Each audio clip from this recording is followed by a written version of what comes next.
श्रोताबंधु नमस्कार। आज आम पालन करुचे विश्व परिवेश दिवस। आज विषयवस्तु रही प्रकृति द्वारा अनुप्राणित होई जलवायु और आम भविष्यतर सुरक्षा करने। प्रकृति और पृथ्वी को सुरक्षा देवाई सकारात्मक पदक्षेप नेबा उद्देश्य लोक मध्य सचेतनता वृद्धि लगी यह दिवसर परिकल्पना। ताले आसंतु शुणिबा ए संपर्क में अधिक किछि केमिति परिवेश को बुझी हबो एवं एही परिवेशर सुरक्षा करा जाय परिबो। आम सहित अछंती वरिष्ठ वैज्ञानिक और परिवेशविद डॉक्टर चित्तरंजन मिश्र। सर, कार्यक्रम को आपनकु बहुत बहुत स्वागत। नमस्कार। नमस्कार सर, आज आपण जानिचंती आमे विश्व परिवेश दिवस पालन करूचे एवं सांप्रतिक परिस्थिति रे समाज रे विश्व रे जहाँ सब घटुची ताहा केते परिवेश अनुकूल एवं केते परिवेश प्रतिकूल से कथा मध्य आमे उनाधिके समस्ते अनुभव करूचे। आजिर दिवस रे जो 12 वर्ष धरी हमर एनडीए सरकार रहिचंती परिवेश संबंधी विभिन्न कार्यक्रम आउ नीति ग्रहण करिचंती, आपण ताकू सर केमिति मूल्यांकन करिवे? देखंतु एनडीए सरकार कार्यक्रम निश्चित भाव धन्यवाद पात्र। ए कार्यक्रम शुभारंभ पूर्व टिके इतिहास को छुईया पड़ो आमको। ये जो विश्व परिवेश दिवस जो कार्यक्रम समग्र विश्व पे आरंभ करा जायछि आर शुभारंभ होइतला 1973 मसीह जेनेवा स्विट्जरलैंड रे एवं से वर्षर प्रथम वर्षर थीम थिला ओनली वन अर्थ, गोटे मात्र पृथ्वी, गोटे मात्र विश्व आम हाथ में भगवान टेकी दैछन। एवं सेही दिन जून 5 तारिख 1973 मसीह रे United Nations environmental programme UNEP रो जन्म होइतिला। तेणु यही कार्यक्रम से 73 मसीहा पूर्व 72 मसीह स्टॉकहोम कॉन्फ्रेंस रे एक कथाटी उठिथिला एवं 73 मसीह प्रथम थर पर विश्व इतिहास रे विश्व परिवेश दिवस पालन करा जायतिला जेनेवा स्विट्जरलैंड रे। 72 मसीहा पूर्व समग्र विश्ववासी कौन से विश्वर कौन से राष्ट्र परिवेश को लेकिन चिंतित नथिले। परिवेश जो समस्या आसला, परिवेश जो कार्यक्रम हाथ को निगला 73 मसीह कड़ लौटेला। तेणु 73 मसीह आज हूँ लंबा यात्रा एवं आम पाइले आम नुआ प्रधानमंत्री यशस्वी प्रधानमंत्री बहुविध कार्यक्रम एनडीए सरकार ग्रहण कले। परिवेश सुरक्षा क्षेत्र में नानाविध कार्यक्रम ग्रहण कर जार आज आलोचना करते यही वर्षर 2026 मसीहार जो थीम भित्ति विषय वस्तु रखा जाइए इंग्राजी में कहले कहवा inspired by nature for climate for our future. Odia है प्रकृति द्वारा अनुप्राणित होई जलवायु और भविष्यतर सुरक्षा। तो आम जहाँ किसी सुरक्षा करवा भविष्य कार्यपंथा ग्रहण करवा प्रकृति की जड़ित करके प्रकृतिर सुरक्षा माध्यम ये समस्त कार्यक्रम आमको हाथ को नवा पड़ो। प्रकृति को भित्ति करके जो विभिन्न पंथा व्यवहार करवा नेचर बेस्ड सॉल्यूशन ही आमको आगक रास्ता कढ़े नब।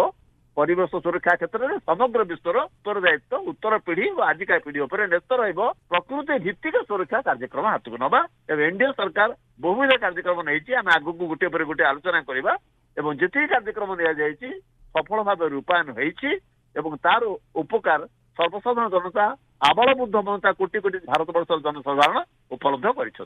बहुत बढ़िया कथा कहले सर। जे बहुत गुडी योजना ग्रहण करा जाइछि जेमति आपण कहि परिबे स्वच्छ भारत अभियान, Namami Gange mission life. Sir, ए जो सब पदक्षेप गुडी को ग्रहण करा जाइछि ए परिवेश सुरक्षा दिगरे केते दूर सफल होइछि? निश्चित भाव स्वच्छ भारत अभियान ये गोटे बहुत बड़ कार्यक्रम हाथ को निगला। मिशन लाइफ आप जरा कहले स्वच्छ भारत अभियान कथा टी आम छुईबा।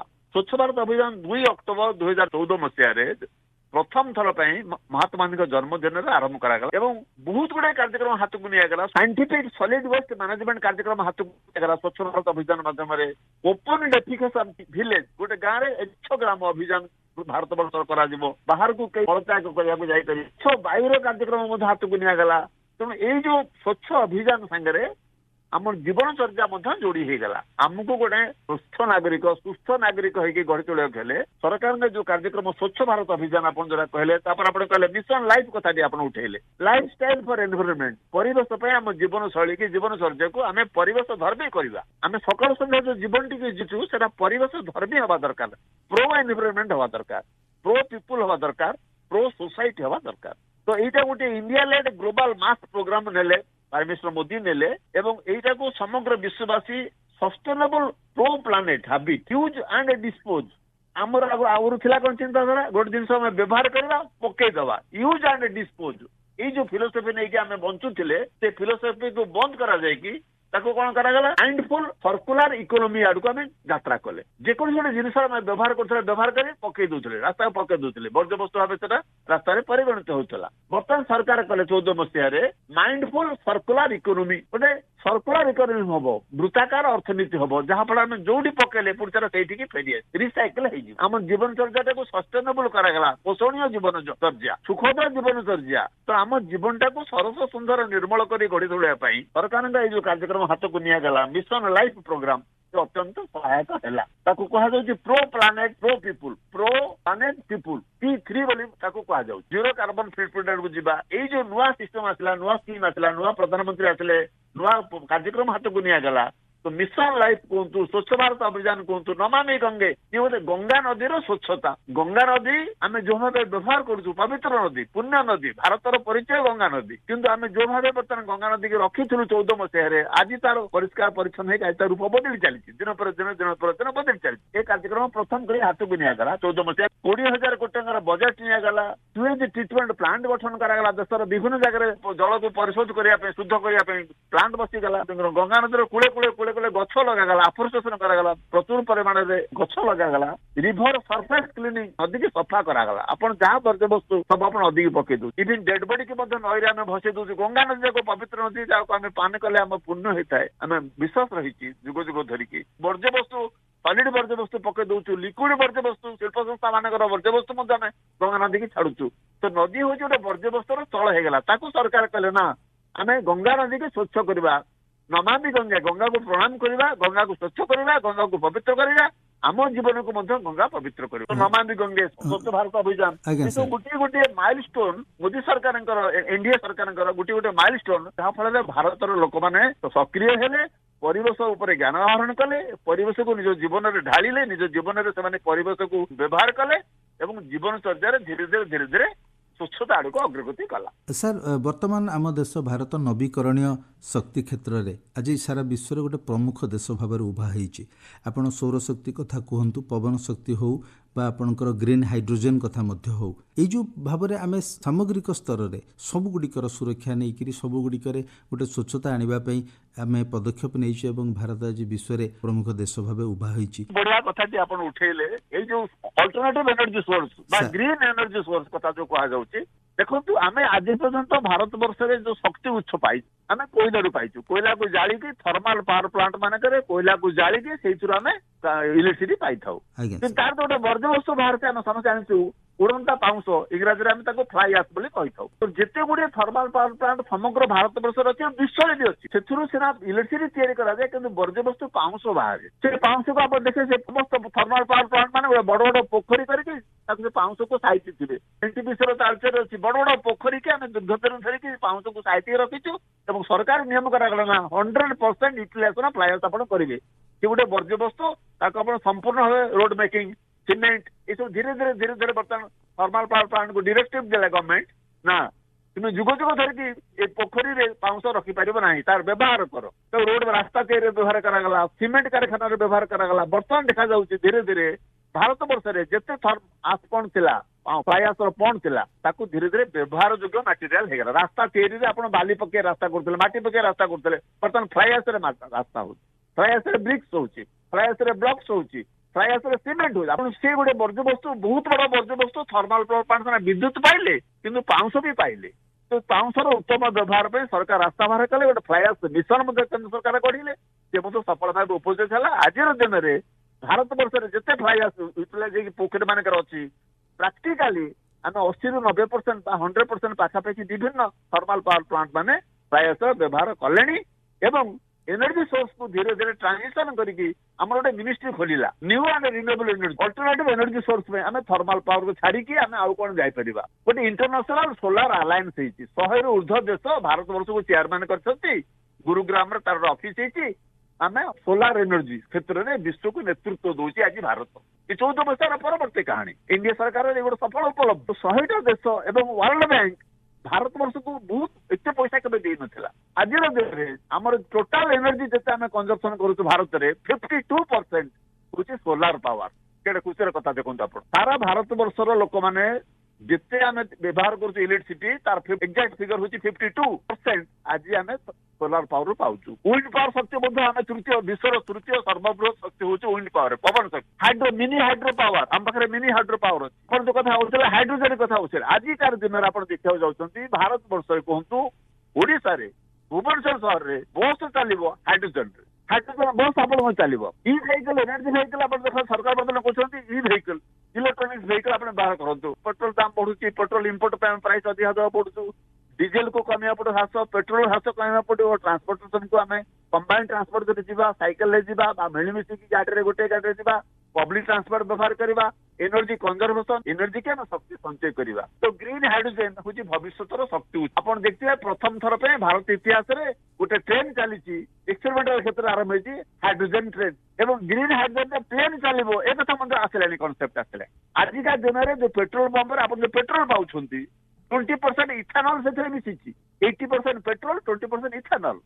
ब्राजिल हूँ गोटे देश विश्व में जार समस्त वेहिकल 100% इथानल रे चलुची आज दिन में इलेक्ट्रोनिक्स वेहिकल यही क्षेत्र को भारत द्रुत गति जाऊँगी एवं सफलता साउंटुची। ये बहुत बड़ी सफलता एनडीए सरकार उपलब्धि की आम समस्ते भारतवासी उपकृत होचे।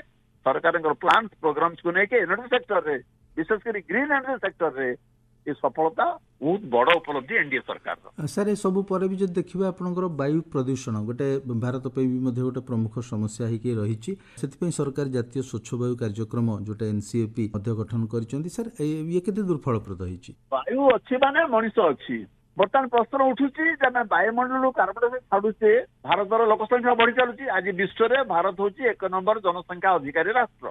चाइना था 1 नंबर भारत था 2 नंबर। आज दिन में आम भारत हूँ विश्वर सबुच जनगहली राष्ट्र जन समृद्ध राष्ट्र।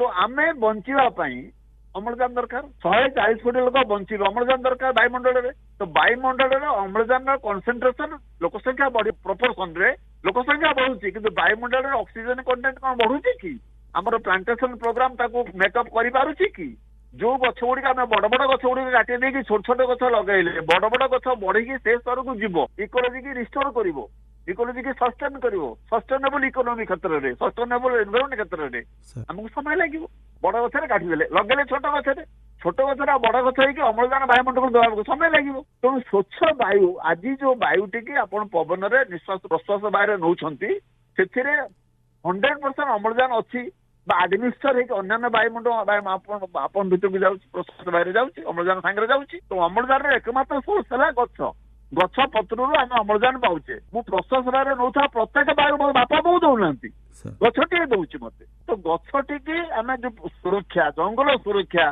जंगल में निआ लगुच आप देखते खरा दिन जंगल नि अमेरिकार जो निआ लगी अमेरिका निआ के समस्या होगा जो फिल्म सिटी आप हॉलीवुड फिल्म सिटी रे जगह जो निआ लगी गत वर्ष देखी भयंकर समस्या होता केते निआ केते प्रदूषण होता कार्बन डाइऑक्साइड परसेंटेज अमेरिका वायुमंडल बहुत बढ़ी जाता। आम जंगल मानकर टाइम टू टाइम आप देखिए लोक मैंने निआ लगे दूसरी कि गचर घर्षण होगी निआ लगी जाऊँगी प्रोटेक्ट कर आमर बड़ बड़ गछ जड़ी जाऊँगी तो ताको सुरक्षा करने पड़ो। तो गछ जड़ीगला जंगल जला पड़े वायुमंडल अंगारकाम्ल 10% बढ़ीगला। तेणु शुद्ध वायुटा मुझे प्रश्वास बर्षण अम्लजान नेली मो प्रकृतर अम्लजान नेली कि अम्लजान सागर कार्बन डाइऑक्साइड नौची कार्बन डाइऑक्साइड परसेंटेज बढ़ी बढ़ी चलला फल ऑक्सीजन परसेंटेज कमी जाऊँगी। आपणकर पुओ झील मैंने स्कूल को आज जाऊँच पानी बोतल टी सांगे नहीं जाऊँ बैग में नहीं जाऊँ ना नहीं टंगेकी काली सकाल तो समय आसो स्वच्छ वायु आप पाइबेनी आपण पुओ झील स्कूल को जी अम्लजान सिलिंडर सांगे नहीं नाक लगे जी आपड़ जो पिला थे मुझे पिला थी स्कूल को गला बेले पानी बोतल मु नौ नी कौन पिला स्कूल को पानी बोतल नहीं जाऊँ समय आज बदल 140 कोटी लोक स्वच्छ वायु आवश्यकता रही समस्त एकमत हे किंतु वायुर कनसेंट्रेशन कमी जाऊँगी ऑक्सीजन कार्बन डाइऑक्साइड बढ़ी जाऊँगी कारण आम जंगल को रक्षा कर जंगल सुरक्षा जंगल अग्नि जंगल को काटिया फल तार कानोपी कमी जाऊँगी ऑक्सीजन अब्जर्व से जो अपन कार्बन सिंक अपन निआ जलेले कार्बन जो है वायुमंडल तार अब्जर्व करे किए गछर पत्र। तेणु गछ जो दिन पर दिन कटि चली छोट छोट गछ कहते तार छोट छोट गोटे ऑक्सीजन अब्जर्व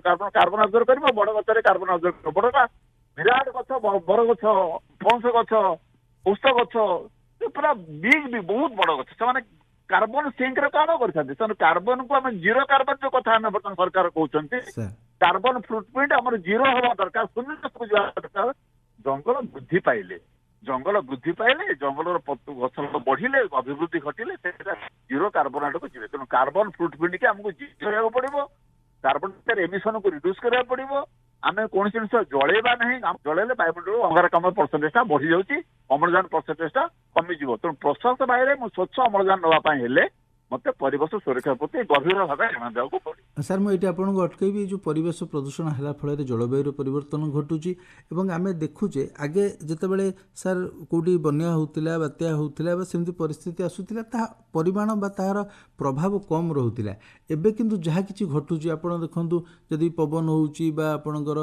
बात्या होची तार प्रकोप सर एत भयंकर हो जाऊँगी जो जलवायु खराब होगा द्वारा तो आर मुकाबला भारत केते प्रस्तुत बोली आपण भावुचंदी भारत निश्चित भाव प्रस्तुत किंतु समय कड़े लोट होची आम पिला दिने वर्षा आम देखिलु 4 मास ताको चतुर्मासिया बोली कहा जाए 4 मास से वर्षा हम प्राय वर्षा हम लगे रही सूर्य आज देखा गले काले देखा जीवन एमती सूर्य प्राय देखा मुश्किल 4 मास से जिनस आज ना आज 4 मास वर्षा भारत वर्षर कौन से राज्य रोचे घटना घटला सार आप लक्ष्य करेंगे सबुज बड़ कारण है जो शिल्प विप्लव आसला 17th सेंचुरी 18th सेंचुरी रे जिते समग्र यूरोप रे शिल्प विप्लव आसला फल शिल्पजात द्रव्य प्रस्तुत होला बेले कलकारखाना चलला बेले जो वर्ज्यवस्तु बाढ़िले बाहर वायुमंडल गला ताको विशोधन न करके वायुमंडल को आम छाड़िले कनसेप्ट थिला 72 मसीह समग्र विश्ववासी चेतिले परिवेश गोटे जिनस अच्छी 82 मसीहा पर्यंत ओडिशा सरकार परिवेश विभाग नथिला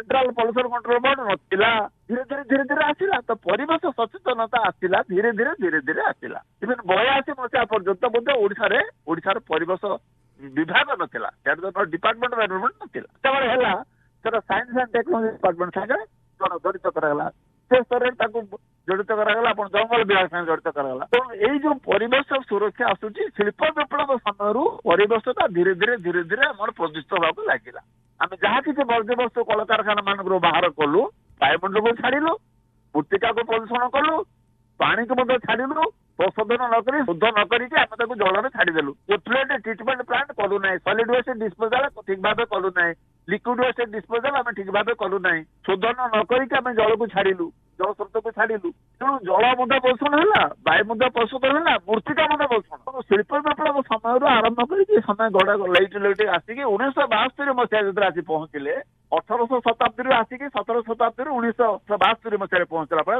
समग्र विश्ववासी चेतिले एमती आउ चली पार ना आमको परिवेश सुरक्षा प्रति लक्ष्य देवाक पड़ो भल पानी भल वायु भल मृत्तिका ना भविष्यत एक विराट प्रश्नवाची दंडायमान होगा जाऊँ सर गोटे भल प्रश्न कथा आप कहले जो शिल्पायन बर्तमान तो सर द्रुत शिल्पायन बर्तमान समय आवश्यकता होते आप निजुक्ति आवश्यक अर्थनैतिक विकास और वृद्धि आवश्यक तेज गोटे बड़ आह्वान हो शिल्पायन भी हम भित्तिभूमिर विकास भी हम ता सहित परिवेशर सुरक्षा हम सर आप कौन भावुंट एनडीए सरकार 12 वर्षर सरकार यही समन्वय रक्षा करने क्षेत्र में संतुलन रक्षा करने क्षेत्र में केते सफल होइछन्ति सरकार प्लान एंड प्रोग्राम से शिल्प अभिवृद्धि हो आम राज्य को इन्वेस्टमेंट आसूची आज दिन में देखिए मैक्सिमम इन्वेस्टमेंट जब आसूची भारत वर्षर कौन राज्य भारत वर्ष को आसूची सेमी कंडक्टर कारखाना भारत वर्ष 4टा अप्रूव करे केंद्र सरकार 2टा ओडिशा रे एत बड़ विप्लव शिल्प विप्लव ओडिशा इतिहास में केबे आसी नथिला केबे भी नहीं सारा भारत वर्ष में 4टी सेमी कंडक्टर कारखाना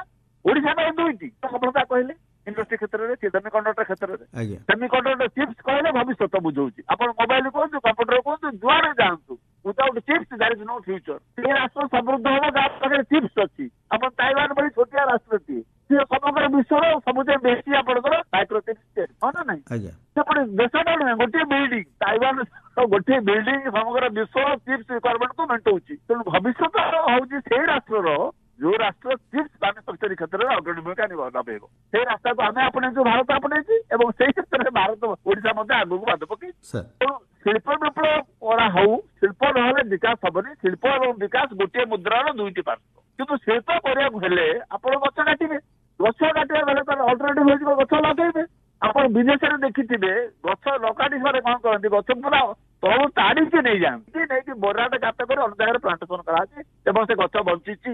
ତେଣୁ ଗଛର ମଞ୍ଜି ପକେଇକି ଗଛ କରିବା, ଛୋଟ ଡାଳ ପକେଇ ଗଛ କରିବା ବା ଛୋଟ ଚାରାରେ ଗଛ କରିବା ଅପେକ୍ଷା ଟୋଟାଲ ଗଛଟାକୁ ଉଠେଇ ଦେଇକି ଆଉ ଗୋଟେ ଲଗାନ୍ତୁ। ଏଇ ସ୍କିମଟାକୁ ଆପଣଙ୍କର ମଧ୍ୟ କରାଯାଉଛି।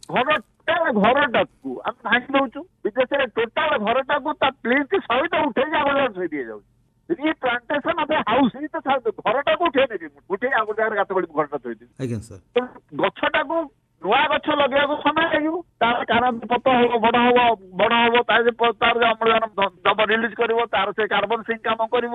ଗଛର ତ ବଡ ହେଲେ ସମୃଦ୍ଧ ହେଲେ ଯାଇ କିଛି କରିବ ନା କାମ, ଛୋଟିଆ ଗଛ ସେଟା କରିପାରିବ। ଆମେ କିନ୍ତୁ ବଡ ଗଛ ଟିକେ କାଟିକି ଛୋଟ ଗଛ ଟିକେ ଲଗାଉଛୁ। ଛୋଟ ଗଛଟା ସେଇ ସ୍ତରକୁ ଆସିକି କାର୍ବନ ସିଙ୍କ ର କାମ କରିବ, ଅମ୍ଳଜାନ ରିଲିଜ କରିବ, ମତେ ଦବା ପାଇଁ ମୁଁ ବଞ୍ଚିବି, ତାକୁ ସମୟ ଲାଗିବ। ତ ଏଇ ଯୋଉ ବାଲାନ୍ସଟା ଏଇଟା ସାଇନ୍ସ ଟେକ୍ନୋଲୋଜି ପାଠ ଆସୁଛି। ଏଥିରେ ବାଲାନ୍ସ କରିବା, ଆପଣ ଶିଳ୍ପ ସଂସ୍ଥା ଦରକାର, ଶିଳ୍ପ ବି ହବା ଦରକାର, ସମୃଦ୍ଧ ହବା ଦରକାର, ଇନଭେଷ୍ଟମେଣ୍ଟ ଆସିବା ଦରକାର, ଶିଳ୍ପ ସମୃଦ୍ଧ ହବା ଦରକାର ଏବଂ ବିକାଶ ବି ହବା ଦରକାର ଏବଂ ଗଛ ବି ସୁରକ୍ଷିତ ହବା ଦରକାର। ଡକ୍ଟର ମିଶ୍ର, ମୁଁ ଆପଣଙ୍କୁ ଟିକେ ଏଇଠି ଅଟକେଇବି ଯେ ଆପଣ ଜାଣିଥିବେ ଯେ ଗତ ବର୍ଷ ଯେଉଁ ଆରମ୍ଭ କରାଯାଇଛି ପ୍ରଧାନମନ୍ତ୍ରୀ ନରେନ୍ଦ୍ର ମୋଦିଙ୍କ ଦ୍ୱାରା ଏକ ପେଡ୍ ମା କେ ନାମ, ଏ ଯେଉଁ ଅଭିଯାନ ଏତେ ସଫଳତା ପାଇଛି ଏବଂ ଭାରତ ବର୍ଷରେ ଯଦି ଦେଖାଯାଏ, ତାକୁ ବିଚାର କରାଯାଏ, ସମୀକ୍ଷା କରାଯାଏ, ତେବେ ପରିବେଶକୁ ସ୍ୱଚ୍ଛ କରିବା ଏବଂ ମଣିଷ ତାକୁ ପରିବେଶ ଅନୁକୂଳ ଜୀବନଶୈଳୀର ସୁଯୋଗ ଦେବା କ୍ଷେତ୍ରରେ ଗୋଟେ ବଡ଼ ପ୍ରମୁଖ ଭୂମିକା ଗ୍ରହଣ କରିବ ବୋଲି ଆକଳନ କରାଯାଇଛି। ଆପଣ କିଭଳି ବିବେଚନା କରୁଛନ୍ତି? ନିଶ୍ଚିତ ଭାବେ ଏକ ପେଡ୍ ମା କେ ନାମ, ମା କେ କରାଗଲା। ବିଶ୍ୱର ପ୍ରତ୍ୟେକ ମଣିଷ ମା ସାଙ୍ଗରେ ଅତି ମାତ୍ରାରେ ଜଡିତ। ଖାଲି ମଣିଷ ନୁହନ୍ତି, ବନ୍ୟଜନ୍ତୁ ମଧ୍ୟ। ମା ସାଙ୍ଗରେ ପିଲାର ଯୋଉ ଆଟାଚମେଣ୍ଟ ଥାଏ, ଯୋଉ ସମ୍ପର୍କ ଥାଏ, ଯୋଉ ସମୃଦ୍ଧି ଥାଏ, ସେଥିରେ ମାକୁ ଧରିକି ଗଛଟିଏ ମଧ୍ୟ ମାଟିଏ। ମା ଲୋକମାନେ ଯେମିତି ମାକୁ କୁଣ୍ଢେଇକି ଗେଲ ହୁଅନ୍ତି, ଗଛକୁ ସୁରକ୍ଷା ଦେବା ପାଇଁ ଗଛକୁ କୁଣ୍ଢେଇ ଥାନ୍ତି। ଆପଣ କୁରାଡେ ଦେଇକି ଗଲାବେଳେ ଲୋକମାନେ ଗଛକୁ କୁଣ୍ଢେଇ ଅଛନ୍ତି, ଯଦି ଗଛ ଆଣିବ ମତେ ଆଣ। ତେଣୁ ମା ସାଙ୍ଗରେ ଯୋଉ ଇମୋସନାଲ ଆଟାଚମେଣ୍ଟ ପ୍ରତ୍ୟେକ ମଣିଷର ରହିଛି, ଜୀବଜଗତ, ମଣିଷ ନୁହେଁ, ଜୀବଜଗତରେ। ତ ମା ନାଁରେ କରାଗଲା। ମା ନାଁରେ ଗୋଟିଏ ଗଛ, କମ ସେ କମ ଗୋଟିଏ ମଣିଷ ଗୋଟିଏ ଗଛ ସାରା ଜୀବନ ଭିତରେ ଯଦି ଲଗେଇବ, ମା ନାଁରେ ଉତ୍ସର୍ଗ କରିକି, ମାକୁ ସମର୍ପଣ କରିକି, ମାର ସ୍ମୃତି ଲଗେଇବ, ସେ ଗଛ ସମୃଦ୍ଧ ହବ, ପରିବେଶ ସମୃଦ୍ଧ ହବ, ସମାଜ ବି ସମୃଦ୍ଧ ହବ। ଏଇ ଯୋଉ ସ୍କିମ୍ ଟିକେ ପ୍ରାଇମ ମିନିଷ୍ଟର କଲେ, ଏନଡିଏ ସରକାର କଲେ, କେନ୍ଦ୍ର ସରକାର କଲେ, ଏ ବହୁତ ବଡ ସଫଳତା ଆଣିଛି ଆମ ରାଜ୍ୟରେ, ଦେଶରେ ମଧ୍ୟ।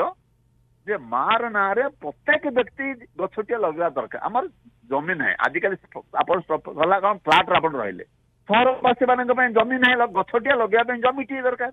ସେ ଜମିଟିଏ ସହର ମାନଙ୍କର ଯୋଉ କଂକ୍ରିଟ ଜଙ୍ଗଲ ଆପଣ କରିଦେଲେ, ଗଛଟିଏ ଲଗେଇବାକୁ ଯୋଉ ଜାଗା ହେଲେ, ସେ ଜାଗାକୁ ଆପଣଙ୍କ ଏରିଆରୁ ହଟିକି ଆଉ ଟିକେ ଦୂରକୁ ଗଲେ ଆପଣ ଜାଗା ପାଇବେ, ସେଠି ଗଛ ଲଗେଇବେ। ସେ ଯୋଉଠି ବି ହଉ, ମରିଯିବା ପୂର୍ବରୁ ଗୋଟିଏ ଗଛ ଲଗେଇକି ଆପଣ ମରନ୍ତୁ।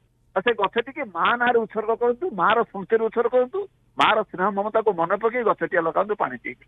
ଏଇ ଯୋଉ ଆଟାଚମେଣ୍ଟ ସେ ମା ସାଙ୍ଗରେ ଅଛି ପ୍ରତ୍ୟେକ ମଣିଷର, ତାକୁ ରିଭାଇଭ କରିବା ପାଇଁ କେନ୍ଦ୍ର ସରକାର କହିଲେ ନା, ମା ନାଁରେ ସବୁ ଲୋକମାନେ ଉତ୍ସର୍ଗୀକୃତ ହେବେ, ଗଛଟିଏ ଲଗେଇବେ ଏବଂ ଅନୁପ୍ରାଣିତ ହେବେ ଏବଂ ତାଙ୍କ ପିଲାମାନେ ମଧ୍ୟ, ପୁଅ ଝିଅ ମାନେ ମଧ୍ୟ ଗଛଟିଏ ଲଗେଇବେ।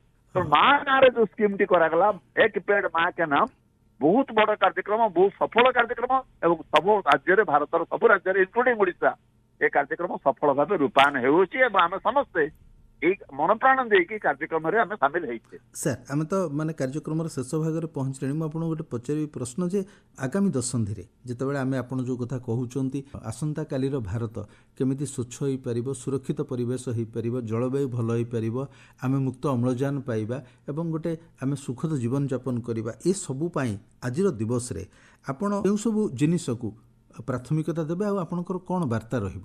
ଆମର ଜୀବନଚର୍ଯ୍ୟାର ଶୈଳୀକି ଆମେ ବଦଳେଇବା। ପ୍ରତ୍ୟେକ ମଣିଷ ଆଜିର ଯୋଉ ଜୀବନଟି ସେ ଜିଉଛି ସକାଳ ସନ୍ଧ୍ୟା, ଜୀବନ ଶୈଳୀ, ଜୀବନଚର୍ଯ୍ୟା, ଜୀବନ ବିକାଶର ଯୋଉ ପର୍ବ ସେ ଜିଉଛି, ଜିରୋ ପ୍ରଜନ ଦେଇ ଚାଲିଛି, ସେଥିରେ ପରିବେଶ ପ୍ରୋ ଏନଭାଇରନମେଣ୍ଟ ହବ। ପ୍ରୋ ଏନଭାଇରନମେଣ୍ଟ ଜୀବନ ଶୈଳୀ ସେ ଆପଣେଇବ। ପରିବେଶ ଧର୍ମୀ ଜୀବନଚର୍ଯ୍ୟା, ସେ ଜୀବନଚର୍ଯ୍ୟା କରୁଛି, ଗୋଟେ କହିଦେଲି ପରିବେଶ ଧର୍ମୀ ଜୀବନଚର୍ଯ୍ୟା। ପରିବେଶ ସୁରକ୍ଷିତ ରହିବ, ସ୍ୱାସ୍ଥ୍ୟ ବି ସୁରକ୍ଷିତ ରହିବ। ଆପଣ ରୋଡ ସାଇଡ ଷ୍ଟଲରେ ହଜାର ହଜାର ଦୋକାନ, କଟକ, ଭୁବନେଶ୍ୱର, ସମ୍ବଲପୁର ଯୁଆଡେ ଯାଆନ୍ତୁ, ଆପଣ ଯୋଉ ଫୁଡ ଖାଉଛନ୍ତି, ଫୁଡ କ୍ୱାଲିଟି କିଏ ଗ୍ୟାରେଣ୍ଟି ଦବ ଆପଣଙ୍କୁ? ତେଣୁ ଆମକୁ ଆମ ଜୀବନଶୈଳୀ ଯୋଉ ଇନଟେକ୍ ନେଲେ, ଖାଦ୍ୟ ଖାଇଲେ ବା ବାୟୁ ନେଲେ, ଦେହ ଭିତରକୁ ବାୟୁ ନେଲେ, ପେଟକୁ ଖାଦ୍ୟ ନେଲେ, ତାର ଯୋଉ କ୍ୱାଲିଟି ଆସେସମେଣ୍ଟ ଠିକ ଭାବେ ହବା ଦରକାର।